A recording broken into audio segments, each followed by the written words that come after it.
لبيك اللهم لبيك لبيك لا شريك لك لبيك إن الحمد والنعمة لك والملك لا شريك لك لبيك اللهم لبيك لبيك لا شريك لك لبيك إن الحمد والنعمة لك والملك لا شريك لك لبيك اللهم لبيك لبيك لا شريك لك لبيك إن الحمد والنعمة لك والملك لا شريك لك. السلام علیکم ورحمۃ اللہ وبرکاتہ.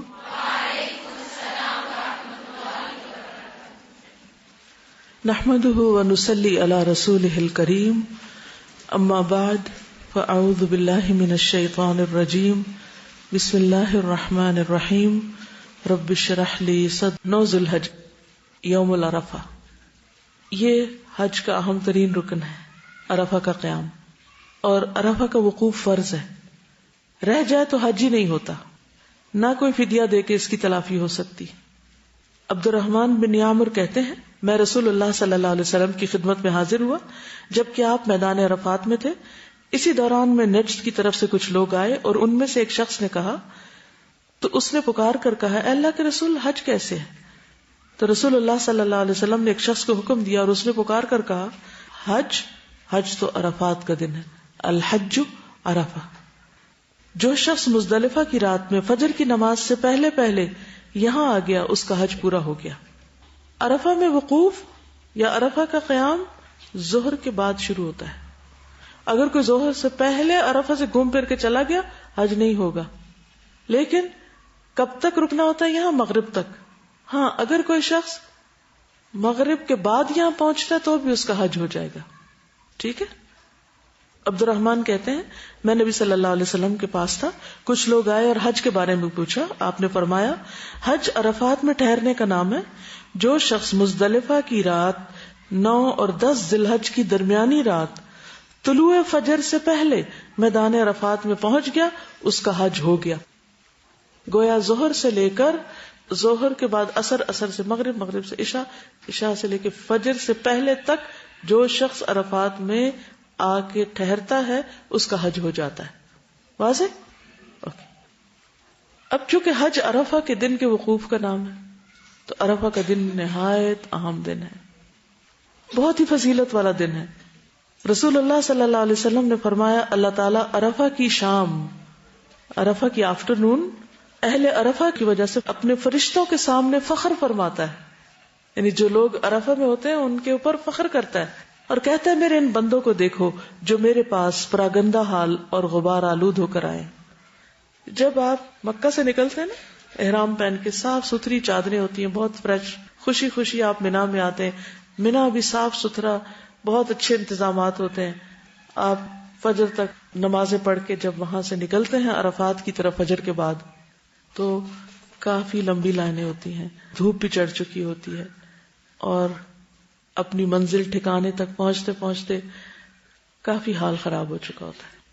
اور وہ جگہ ایسی نہیں ہوتی جہاں آپ دوبارہ نہا کے فریش ہو جائیں. نہانے والی کوئی جگہ نہیں ہوتی. آج کے دور میں بھی جہاں اتنے انتظامات ہیں وہاں عرفہ کا دن ہر ایک کے لیے غبار آلود دن ہے، کیونکہ آپ کو 24 گھنٹے ہو چکے ہیں تقریباً احرام پہنے ہوئے، وہی چادریں پہنی ہوئی ہیں آپ نے. اور وہاں ایسا نہیں ہے کہ آپ کسی جگہ گاڑی پر وہیں اتریں گے اور پھر ساتھ ہی بیٹھ جائیں گے. بازو کا دور دور اتارتے ہیں، پھر آپ کو بتایا جاتا ہے فلاں جگہ آپ کا خیمہ ہے، وہاں تک آپ کو پیدل چل کے جانا ہوتا ہے. اور بہت سے لوگ تو مکہ سے ہی پیدل سفر شروع کرتے ہیں، مینا میں رکتے ہیں، پھر وہاں سے پیدل شروع کر دیتے ہیں اور عرفات تک پیدل ہی آتے ہیں. تو بہرحال وہ سب اپنے شوق سے جاتے ہیں، محبت سے جاتے ہیں. اور یہی وہ وقت ہے، یہی وہ دن ہے جس میں سال کے سارے دنوں سے زیادہ بندوں کے گناہ معاف ہوتے ہیں. پورے سال میں سب سے زیادہ جس دن اور جس وقت میں گناہوں کی معافی ہوتی ہے وہ یہی دن ہے. انس بن مالک کہتے ہیں، نبی صلی اللہ علیہ وسلم نے عرفات میں وقوف کیا. وقوف کا مطلب کھڑے ہو کر دعائیں مانگی، اور سورج لوٹنے کے قریب تھا، غروب کے. پس آپ نے فرمایا، اے بلال میرے لیے لوگوں کو خاموش کراؤ. بلال کھڑے ہوئے. کہا رسول اللہ صلی اللہ علیہ وسلم کے لیے خاموش ہو جاؤ. لوگ خاموش ہو گئے. آپ نے فرمایا لوگوں ابھی جبریل علیہ السلام میرے پاس آئے, میرے رب کی طرف سے انہوں نے مجھے سلام کہا اور کہا اللہ تعالیٰ نے عرفات والوں کی مغفرت کر دی ہے اور آپس کے حقوق کی ضمانت دے دی. پس عمر بن خطاب نے کھڑے ہو کر عرض کیا اے اللہ کے رسول کیا یہ ہمارے لیے خاص ہے کہ ہماری بخشش ہو گئی ہے؟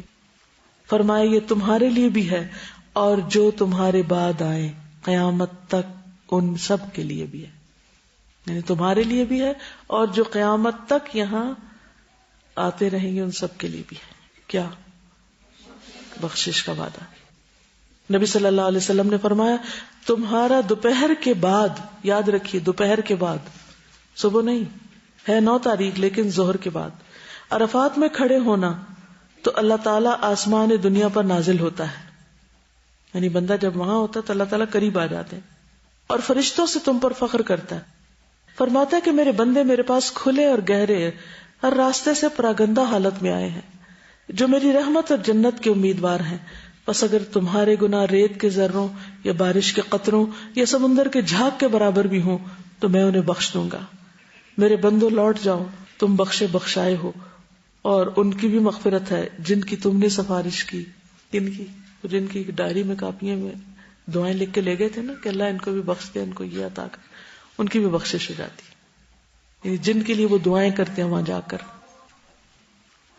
9 ذی الحجہ کو طلوع آفتاب کے بعد منا سے عرفات کے لیے نکلے. جابر رضی اللہ عنہ بیان کرتے ہیں منا میں فجر کی نماز پڑھنے کے بعد آپ صلی اللہ علیہ وسلم تھوڑی دیر ٹھہرے حتیٰ کہ سورج نکل آیا. آپ نے اپنے لیے بالوں کے بنے ہوئے خیمے کے متعلق حکم دیا اور وہ نمرہ میں لگا دیا گیا جہاں مسجد نمرہ ہے.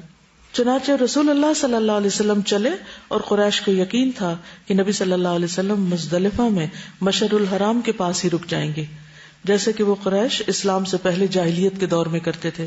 مگر رسول اللہ صلی اللہ علیہ وسلم اس سے آگے بڑھ گئے اور عرفات تک گئے کیونکہ اللہ تعالیٰ کا حکم ہے ثم افیدوا من حیث افاض الناس, پھر وہاں سے پلٹو جہاں جا کر لوگ پلٹتے ہیں, یعنی عرفات تک جاؤ. تو قریش دور جاہلیت میں نہیں جاتے تھے, وہ کہتے تھے ہم سردار قبیلہ ہیں, ہمیں عام لوگوں کی طرح وہاں جانے کی ضرورت نہیں. لیکن حج تو مساوات کا سبق ہے, چاہے کوئی بادشاہ ہو یا فقیر, سب کو اس میدان میں حاضری دینا ضروری ہے, اس کے بغیر حج ہوتا ہی نہیں. منا سے عرفات جاتے ہوئے تکبیر اللہ اکبر, تحلیل لا الہ الا اللہ اور تلبیہ لبیک اللہم لبیک پکارے.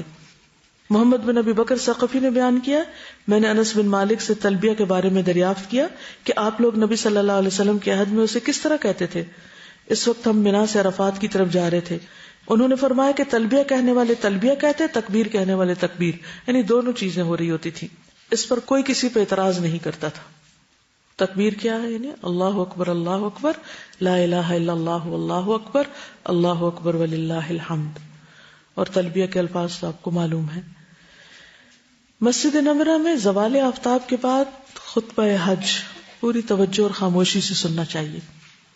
جابر کہتے ہیں رسول اللہ صلی اللہ علیہ وسلم عرفات پہنچے, آپ نے دیکھا کہ نمرہ میں خیمہ لگا ہوا ہے. آپ وہاں اترے حتیٰ کہ جب سورج ڈھل گیا تو آپ نے اپنی اونٹنی قصواء کے متعلق فرمایا کہ اسے تیار کر دو. اسے تیار کر دیا گیا. آپ اس پر سوار ہوئے حتیٰ کہ وادی ارنا کے دامن میں آ گئے اور لوگوں کو خطبہ دیا. جریر کہتے ہیں نبی صلی اللہ علیہ وسلم نے ان سے حجۃ الوداع میں فرمایا استنصت الناس, تم لوگوں کو چپ کراؤ. اور پھر چپ کرایا گیا اور آپ نے وادی ارنا میں آ کر خطبہ دیا. ظہر اور عصر کی نمازیں 1 اذان اور 2 اقامت کے ساتھ جمع اور قصر با جماعت ادا کریں.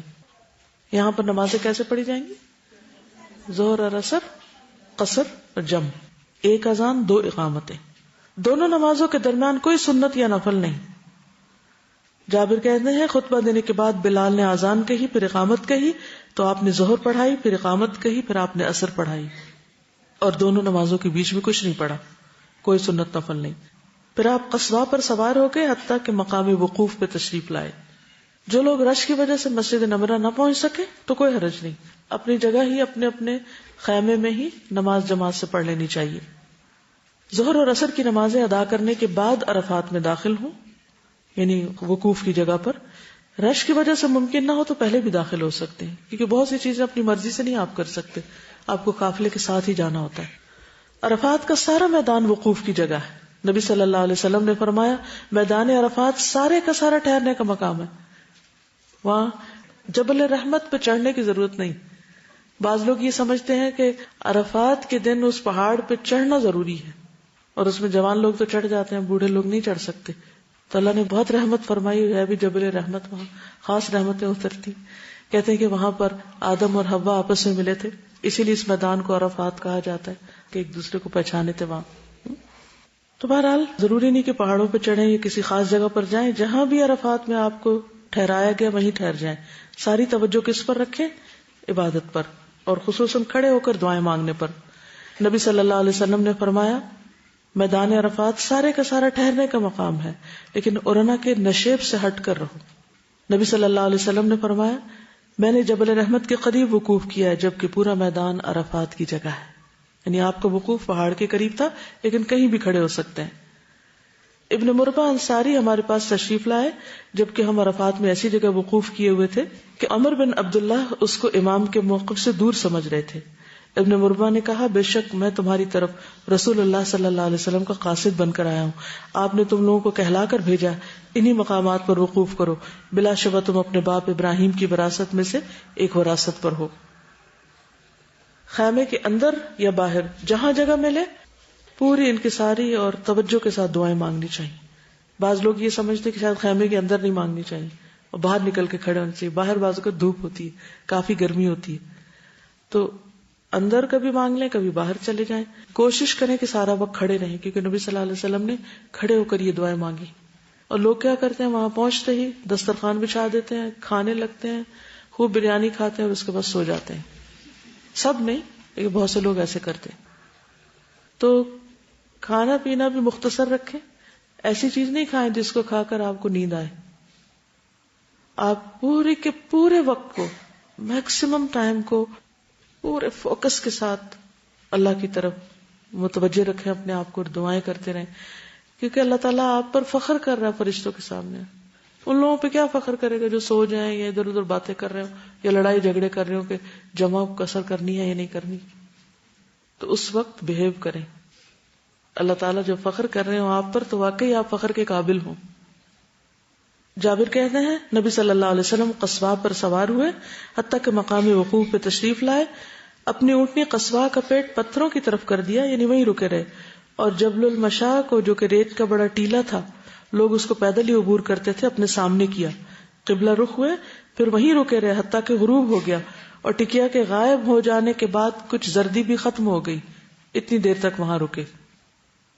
ہاتھ اٹھا کر بکثرت دعائیں کرنا. اسامہ سے مروی ہے میدان عرفات میں رسول اللہ صلی اللہ علیہ وسلم کا ردیف تھا, یعنی اونٹنی میں آپ کے پیچھے تھا.